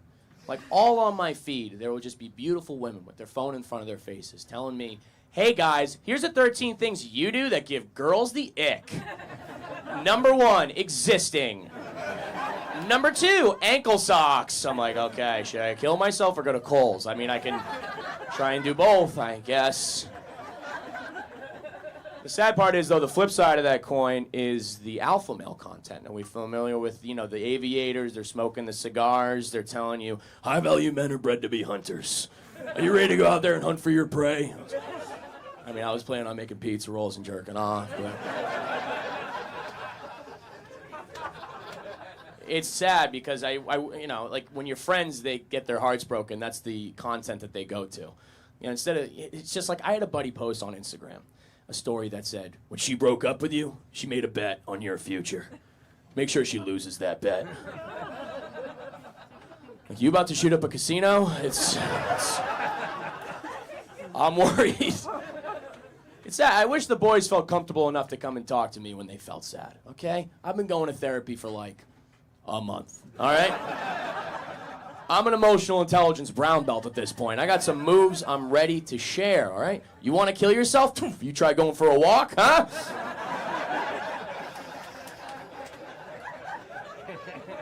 You're meditating? I don't know. I do want to get a girlfriend. I put having a girlfriend on my vision board. It's a big goal for me. That's not funny. Please don't laugh. I think the part I miss the most is the cuddling aspect of it. Personally, I'm a big spoon. I like being big spoon. I think there's nothing more romantic than spooning your girl all night and then waking up the next morning and saying, hey, my shoulder's dislocated. Get off me. My shoulder's purple. My Fitbit says I'm dead. Seriously. Get off. Plus, I'm a shorter fella, so whenever you get a tall woman, you feel like a Jansport. Have you ever been, Oh, my God. It's great. It's really great. Problem is, I'm a sleep talker, and being a sleep talker is a lot like having a podcast, because only the people close to you will ever listen to it, and they just want you to stop. So if you're my little spoon, I've just got you caught in a cocoon of confusion at all times. You ever wake a girl up by clapping in front of her face and screaming, "First down!" Like, you ever? Not good. Not good. And it's really hard to like build relationships with women because I'm a guy. I don't really say the emotional things or like, the feelings that I have when I'm awake. So your subconscious will decide, hey, how's 3 in the morning to tell her how you really feel about her friends? How's that sound? Yeah, you ever wake up losing a fight you started? Not great. And they think I'm like faking it somehow. They think I'm making this up. What do you think? I'm just waiting for you to go to sleep so I can gaslight you with my dreams? Do you think that's... I'm just like, oh, she's such an ugly crier.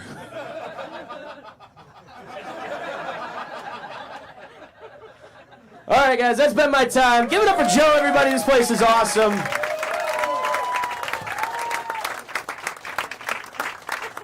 Alec Flynn, everybody. Ow. I hit my tooth on the microphone and then said, ow, very effeminately into that microphone. Woof, that is not how you do this. One more time for Alec, everybody. Southeast finest. All right, I wanted to do something to save that, but we're just going to bring up your goddamn headliner. Are you guys ready for your headliner? All right, we're going to try that again in a minute, but I will say your headliner, all the comics you've seen tonight, great comics, some from Denver, mostly from Chicago, hilarious people. Your headliner tonight, he's been on a little channel called HBO, you might have heard of it, and he is our goddamn headliner tonight. So start clapping right now, really start clapping right now for your headliner tonight, Abi Sanchez, everybody.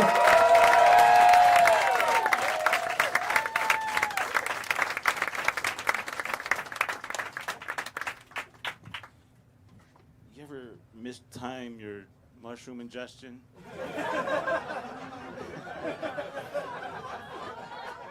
And then you peek in an underground plant nursery with a bunch of fucking white people staring at you like, I gotta make strangers laugh. This is fucking wild. I've been doing drugs lately. I got binge drugs and I microdose people. It's been it's a new form of therapy I'm trying. It's working. Their program didn't warn us about people. Some people can uplift you, some will drag you straight to hell. It's like, you gotta figure out which ones. They warned us about the wrong shit. Marijuana, it's not a drug to warn anybody about. Marijuana affects your memory. That's not true. You just don't do anything memorable.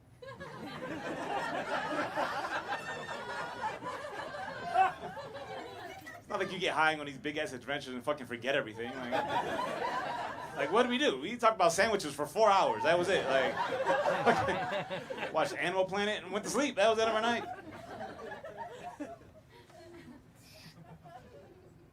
They didn't warn you about alcohol. Alcohol fucks with your memory. Because when you get drunk, the last thing you remember doing, that's not the last thing you did. The whole ass adventure you got to figure out. You just wake up like, how the fuck did I get 50,000 steps? What the fuck did that take? My average is 200, and I drove. Like, what the fuck did I get? Why are you letting me drive? It's fucked up.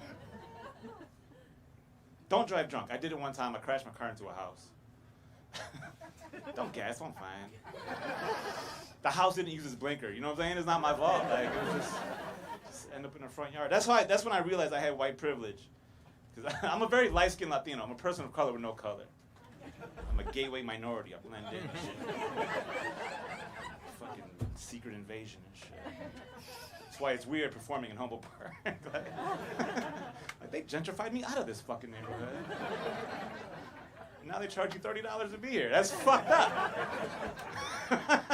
Niggas like, yeah, fuck it. It's like it's so weird to see so many white people being safe in this neighborhood. I don't understand. Like, it's bothering me. All right. I like to have a little admission. I like a little bit of racism. You like it? Yeah, see, it's kind of fun. Like, low key. Right? Are you Latino? What kind? Fuck, all right. See? That's the racism I like. You see what I'm saying? Like, because here's the thing, in front of white people, Latinos unidos. And then we get along like these fucking Mexicans. Can you believe it? Like, it's so fucking weird. Like I would love to see a Latino president. But if the first one's Mexican, I'm like, fuck, man. Like, we could have had Bad Bunny in there or somebody. You know what I'm saying? Like Ricky Martin. Now we got this big belt buckle, motherfucker. That's the fun racism. I like a little bit of racial ignorance in my whites, too. I like the ones that are like, hey, do Puerto Ricans speak Mexican? It's like, that's my favorite vanilla, you know? It's that Haagen-Dazs, you know what I'm saying? It's got a little kick to it. It's not that place. So I didn't like the woke whites. I don't know if that's not a negative term. Like, it's fine, but just the ones like, I don't see color. I've never had a racist thought. Like, really? Not one? I've never been stuck in traffic. Like, being in traffic brings the fucking worst out of me. Like, I would say the folly. Like, I get cut off like, yep, all of them. They're all fucking like that. Like, yeah. Misogynistic. A woman cuts me off like, yeah, all right, that's why you only make 75 cents on a dollar. That's why I gotta calm down. Like, all right. Get out of the car is good. I didn't like the woke whites. Because they still try to sell me on like shit like Chipotle. Like, oh, Chipotle's a good restaurant. Is it? It's not good. Chipotle's too diverse for me. There's too many ethnicities working back there. I'm from Chicago. I want my shit segregated. I don't know if you guys know this about Chicago. Who's not from Chicago? You're not from Chicago? Where are you from? Houston. Houston, is it segregated in any sense? Like, okay, so here's the... Okay, so you know about Chicago. Here's the thing. Chicago, people come here things like this melting pot of diversity. I'm like, it's diverse, but it ain't a melting pot. It's more like a Lunchable. Like, we're in the same package, but our own individual groups, you know what I'm saying? Like, only the crackers have a bigger portion. All the meat and cheese up there, like these fucking crackers keep pushing it out. And low-key, I like it. Sounds fucked up. But naturally, that's what we do. Latinos are gonna go live around Latinos because that's culturally who we identify with. Black people are gonna live around black people because that's who you culturally identify. White people, that's what you do. And it's fine. We come together in a setting like this and we learn from each other. Like, I'm gonna go back and tell everybody, it's like, hey, not all white people are covered in pet hair. Like, it's like, you know what I'm saying? Like, they got lint rollers. We didn't know. We had no fucking idea that y'all knew how to dust yourselves off. We just thought, you're all just covered in fucking cat hair. We didn't. It's fucking wild. But we learn. But I still want my shit separate. Especially when it comes to restaurants. Chipotle, too many ethnicities working back there. It's called Chipotle Mexican Grill. I walk in, I don't see a Mexican on the grill. I see a black dude making tacos, like, I don't know about this shit. I want the thing that does the thing doing a thing, you know what I'm saying? Like if I go to a barbecue restaurant, I don't want to see an old Polish lady making ribs. I want a fat black dude in a dirty V-neck, just sweaty with a towel on his shoulder, dirty-ass apron. His name is Stubbs or Earl. Like, that's a rib. Like, I can trust those fucking ribs. Polish uncle back there boiling sauerkraut in a cardigan and wool socks. I'm not eating that shit. Authenticity matters. Chipotle gave thousands of people salmonella. And everyone went back. Like, oh my God, no lines. Chipotle's too shiny and clean looking to give thousands of people salmonella. If I'm gonna go to a taco spot that's gonna give me salmonella, I wanted that authentic shit. Authentic taqueria where you walk in and the floor is wet and sticky for no fucking reason. You sit down and the table just got streaks of wetness all over. There's that tray of vegetables sitting there, like, what's that, spicy cauliflower? All right, I'll eat that. I don't know why I like it, but I like it. How long has it been? The first Cinco de Mayo. That's been there. That's okay. Haven't cleaned it since. All right. There's an 8-year-old running around in a quinceañera dress. See, like, and she's your server. You see what I'm saying? Like, that's authentic shit. You're not getting that at Chipotle.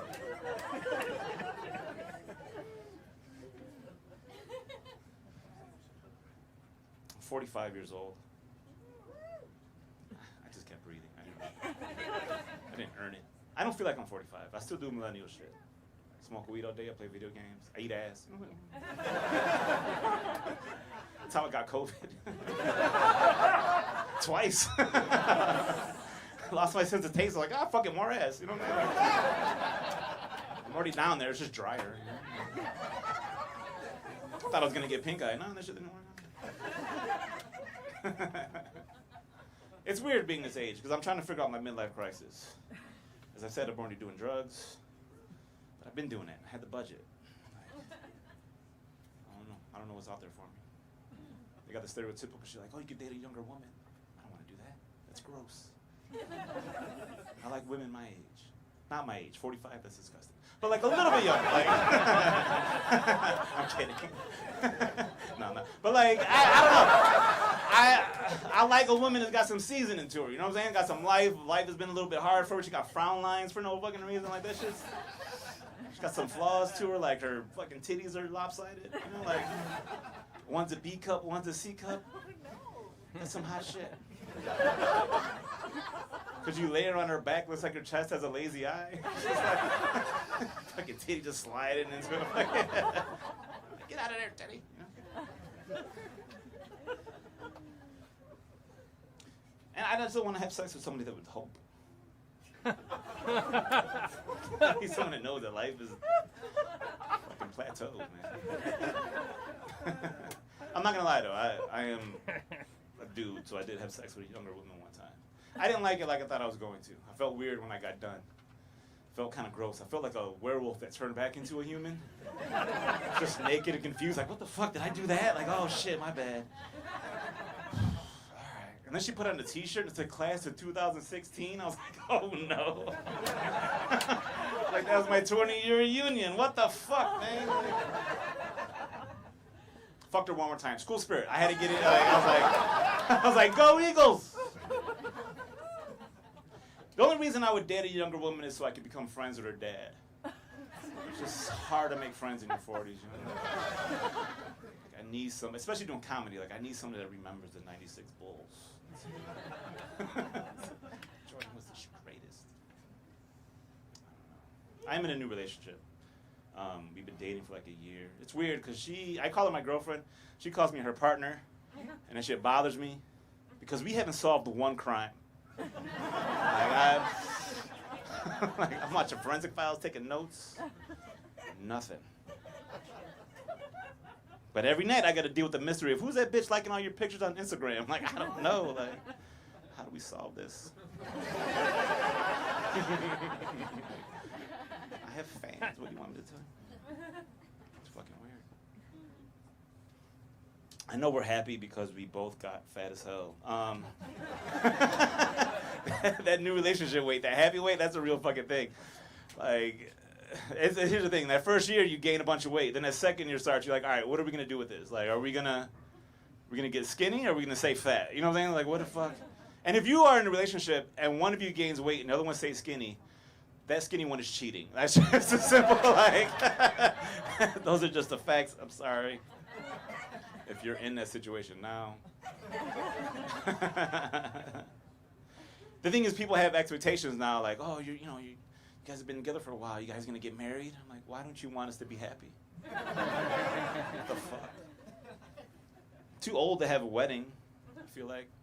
Weddings are for like young couples and like really old couples. Like if two 80-year-olds are getting married, that's just cute. It's just an old man standing like the movie Up, like, just shaky and shit. Reading his vows to another old lady, like, till death or Tuesday do us part. You know, it's like, young couple, people get excited for those weddings. Like, look at them, they're starting their life together.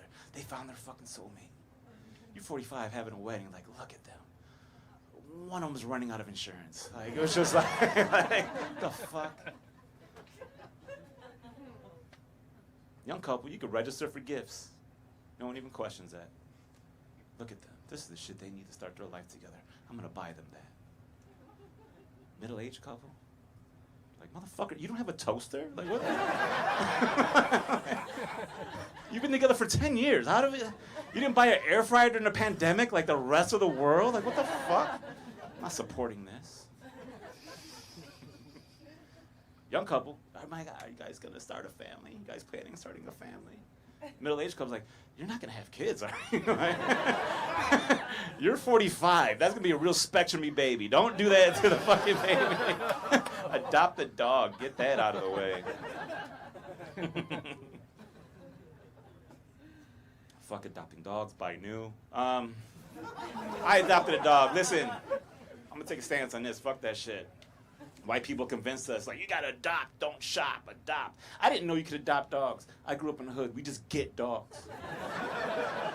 There's no paperwork with a stolen animal. Like, Dad come home with a dog. Like, where'd you get that dog? Like, I don't know, but it's popular. It's got a lot of posters around the neighborhood.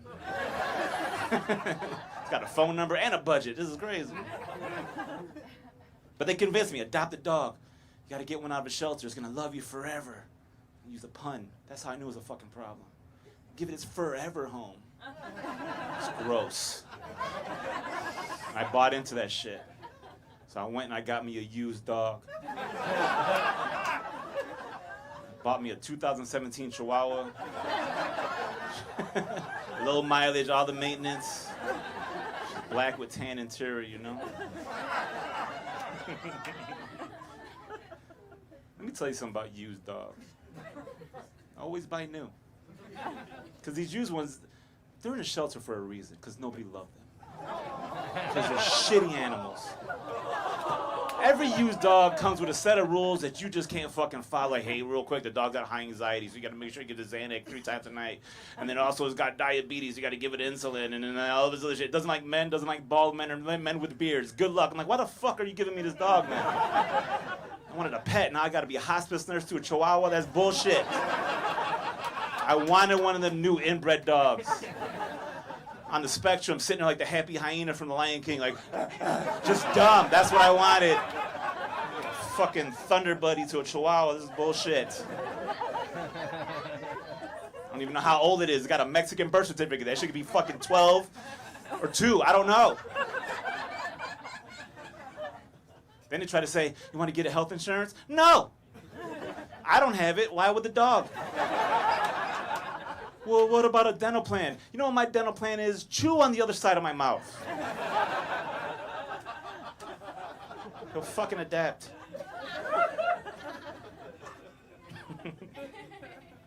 I saw there's a pregnant woman in here, right? Yeah, in the back? Yeah. Salute to you, because I haven't seen you get up to pee one time. Like, you are holding that shit in tight. Now I see why you left it in, brother.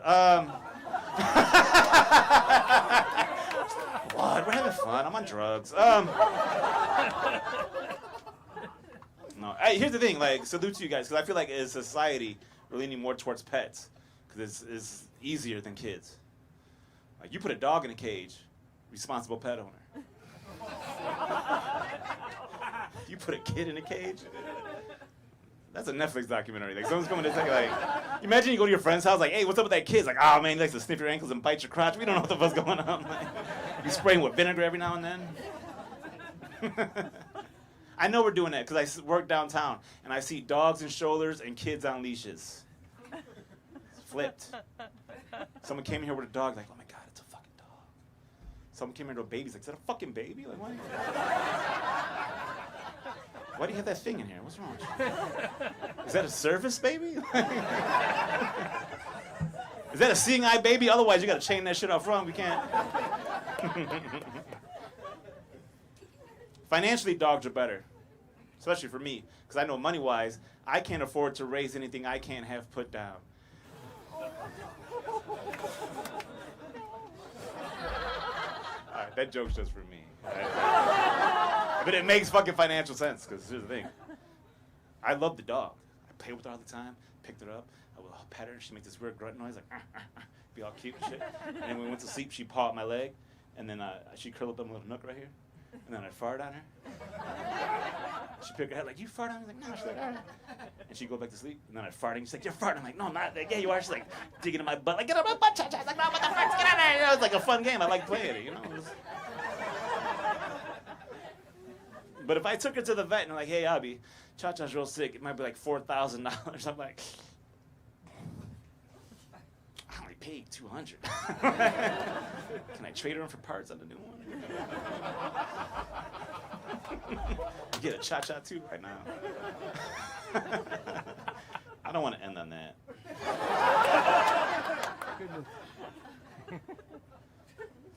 All right. I mentioned I was 45. I feel like I've taken up too much time, but I mean, like, here's the thing. I know I'm getting old because my Instagram ads have changed on me. It's targeting all my insecurities. This bullshit. It's like, hey, you want to buy some hair pills? You need some back straighteners? Well, how about some dick pills? Because they know once you hit 40, fellas, your dick doesn't really do what you want it to do anymore. It's going to take some PTO days on you. You're gonna wake up and your dick's like, I ain't got it today, boss. You know, like, I was really counting on you. I was gonna pull a double, but all right. You know. Like, your dick turns into that friend that falls asleep at parties that you gotta wake up like, come on, buddy. I'm like, no, he does this. Don't worry, I'll get him up. I swear to God. Dave, you're fucking embarrassing me. Come on, bro. Dave, get up. Just yelling at him. So you buy him. You get him online. There's two places you can get your boner pills. Online, like a gentleman, or at a gas station, like a savage. It's fucking weird that you can buy dick pills at a gas station. But this is America. We take medicine where we can get it. Online, those pills are for making love. Missionary, eye contact. Breathing into each other's faces. Gas station.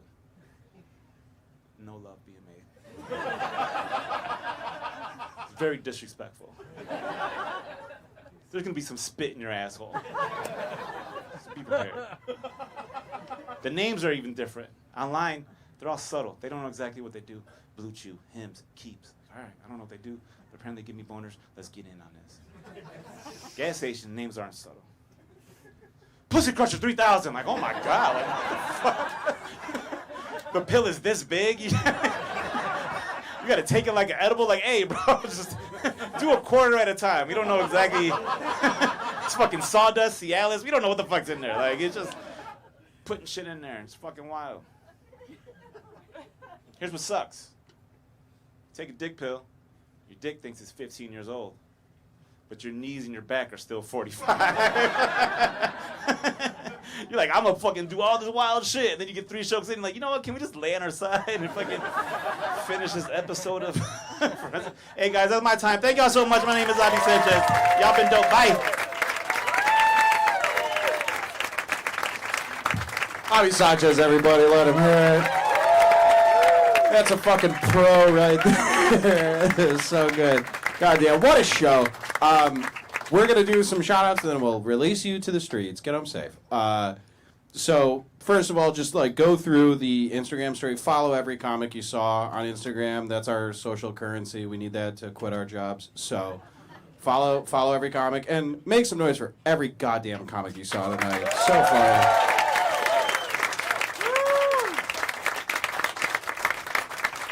Make some noise for the boy Hunter. Also a great comic, by the way.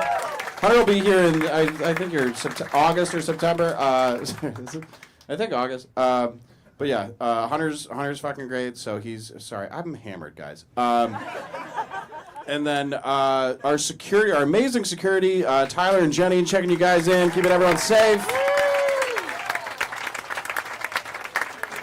And then 2 more. You guys being one of the best audiences we have had. You guys are so goddamn fun. Give yourselves a round of applause for being amazing. A literal round of applause. Thank you, Jeremy. And then last but not least, you're in his goddamn house. My co-producer, the host with the most, so great. Everybody, lose your minds for Nathan Weil.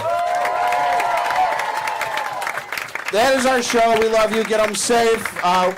There's still some tickets for Sam Talent in July. Come to that. Otherwise, just follow on Instagram. Come back. We love you. Thank you. Get them safe. Bye.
I'll sit here all night if you keep going. My friends left me. They're like, Jimmy, go. Get out of here.